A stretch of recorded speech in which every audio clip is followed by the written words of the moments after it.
Kia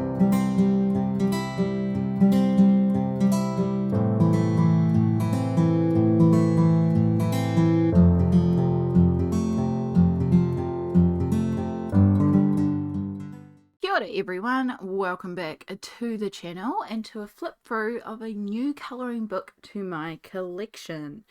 We actually have roofers right here right now. They have just gone on morning break, so hopefully we can get this filmed before they climb back up on the roof and start working, because they're working directly above me at the moment. So let's try and get through this before they come back.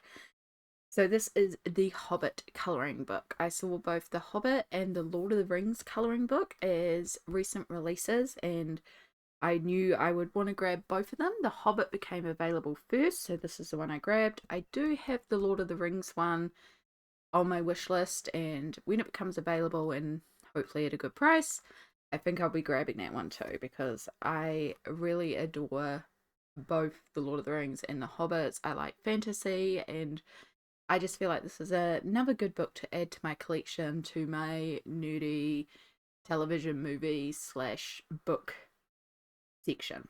So this is based on the Hobbit movie trilogy, so it is going to have illustrations based around designs in that movie rather than illustrations created by people inspired by Tolkien's work. So that is something to note. It is produced by HarperCollins.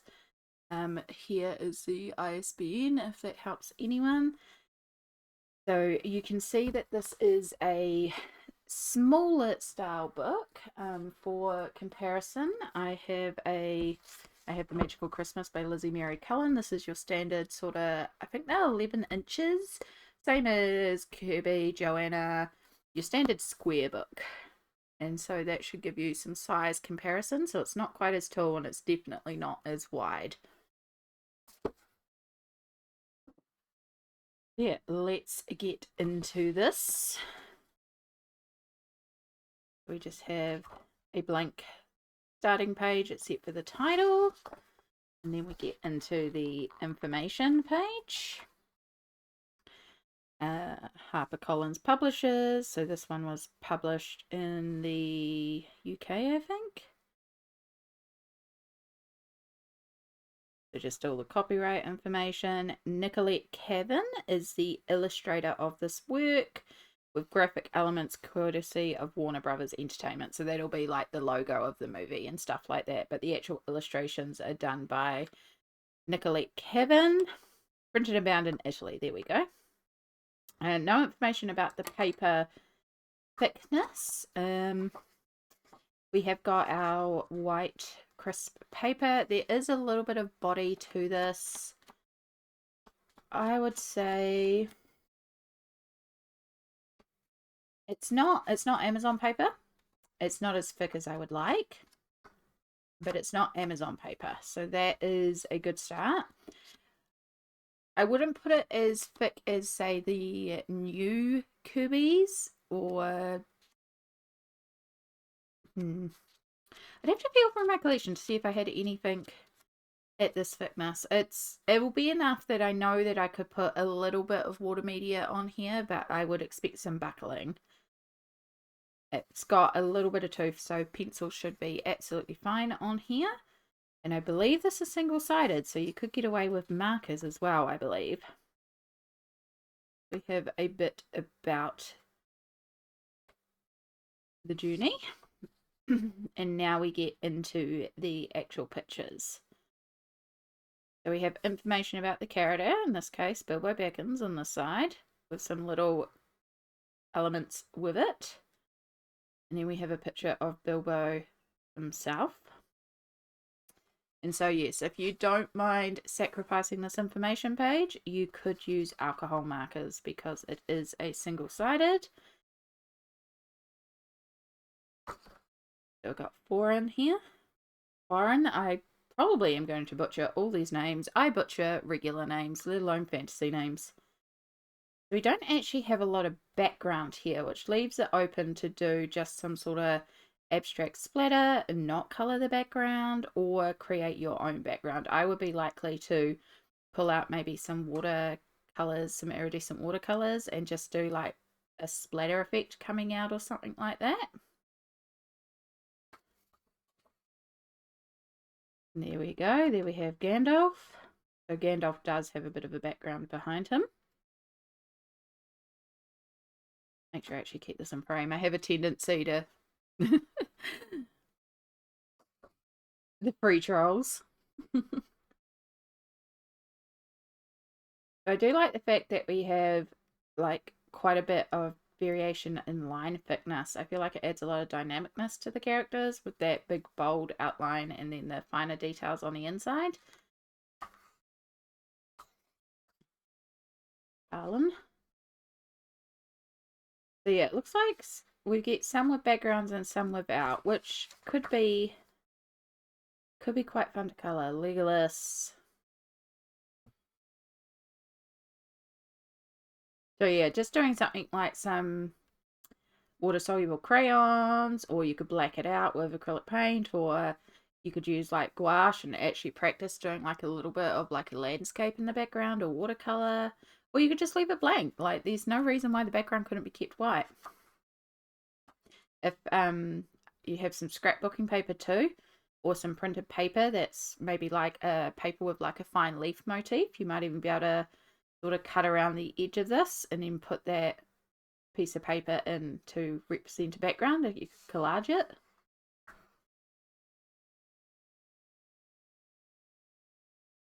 I think it's Grinner, one of the goblins.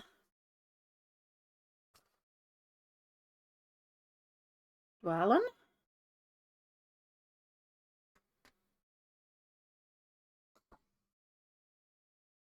Radagast.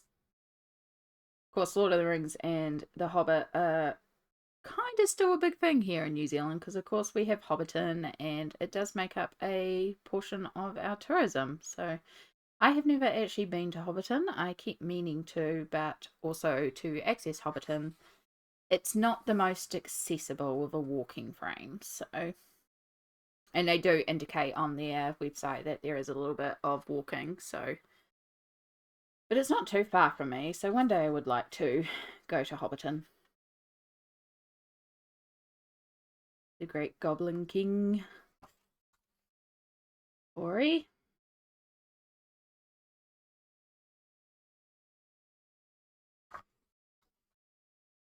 Galadriel.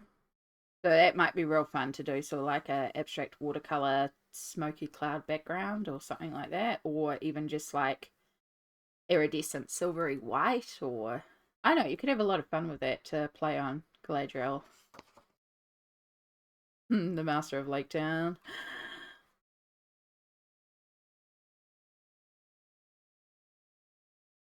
And some ornate details on the clothes there. Nori.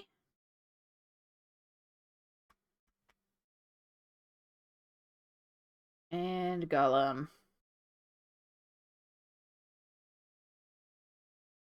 I think this one could be really fun to play with an interesting light effect because of it being in a cave and the way light would work in those spaces.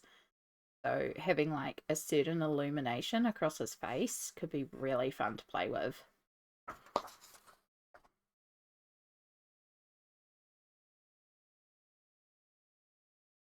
So pretty. Like such a power pose.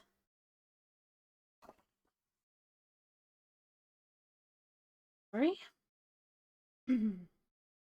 That's quite cool because you also do get a little bit about each of the characters as well.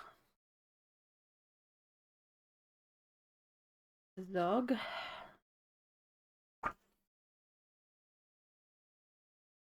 Oriel.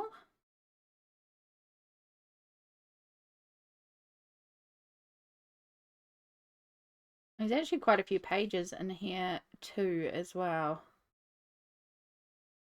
And because some of them, like especially the ones without backgrounds, are quite simple. Interesting that that's the picture for Saruman where it has the others, but that also adds quite a bit of interesting dynamic. I also really like, this is what actually draws me to the page, this statue.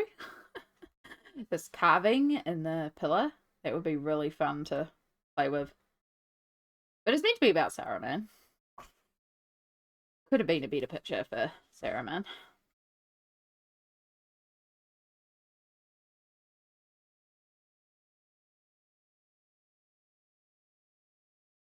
I'm just having a look.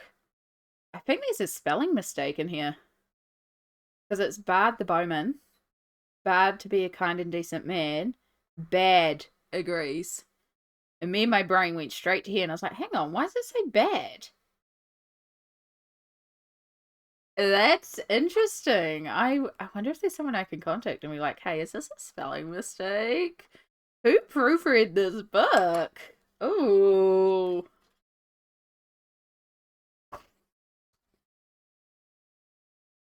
Beaufort? I would not like to be a proofreader. I proofread some documents and I'm fairly reasonable at picking up some stuff, but it's very easy to miss. And I'm a speed reader too, so I have to purposely slow myself down if I'm proofreading something, because my brain will auto-correct it. Around.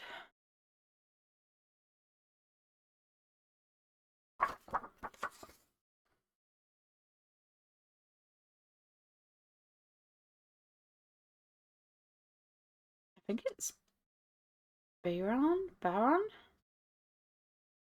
It's been a while since I watched The Hobbit. I was playing the Lego Hobbit game. It was really, really fun. Bombor. In the Lego Hobbit game, Bombor can basically turn into a pinball and smash into stuff. It's kind of fun. I do really like the Lego games. The Lego Hobbit and Lord of the Rings are very fun games. Alfred.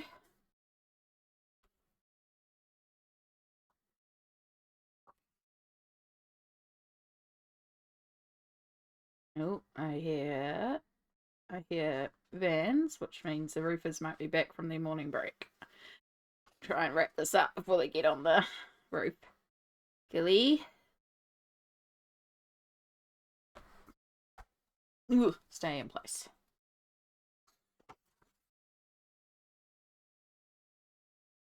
Bribe. What I want. We all know what we want. Billy, but we want Smaug. I want a gorgeous Smaug page.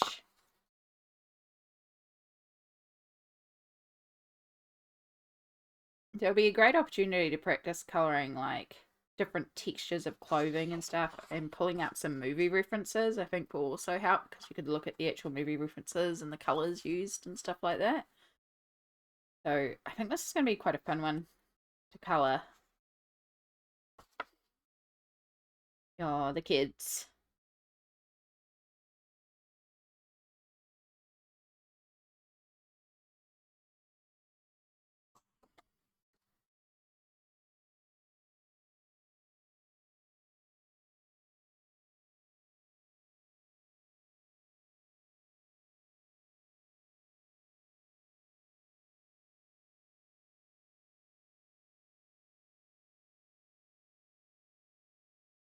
Just about there. There it is. It's like there has to be a Smaug page. There has to be. That'd be fun. I've coloured a page with a dragon in its hoard before, and for the actual like treasures and stuff, I used actual gold glitter that I mixed with Mod Podge, and I had tiny nail gems that I sticked in for like actual gemstones and stuff like that, and I loved the effect, and I've always wanted to do it again. I feel like this would be a good page to do it on as well. And we end with a Hobbit door with the marking, and then we're to the back of the book again. So yeah, that is the Hobbit colouring book. As I said, there is a Lord of the Rings version, which is actually the version I wanted more, but the Hobbit became available to me first and at a reasonable price, so I decided to go with the Hobbit since it was available to see what it was like, and I do very much like it. I am very surprised to have found that potential spelling mistake in the book. Like, it's a bit surprising that that made it through, but these things happen. But I do really like the illustrations, and I feel like this will be a good addition to my, as I said, my nerd slash movie slash book series of colouring books, as I quite like having a few fandom type colouring books. So I think this is an excellent addition to that area, and I hope you've enjoyed this flip through. Let me know if you're contemplating getting this book. Are you a fan of Lord of the Rings or the Hobbit series? Obviously, being a Kiwi, it was a pretty big deal over here. But yeah, are you a fan of the trilogies? Have you read the original books? Have you watched The Rings of Power? And is this a colouring book that you feel like might go into your collection? Let me know down below. I love hearing from you all. Thank you so much for watching, and I'll catch you all in the next video. Bye!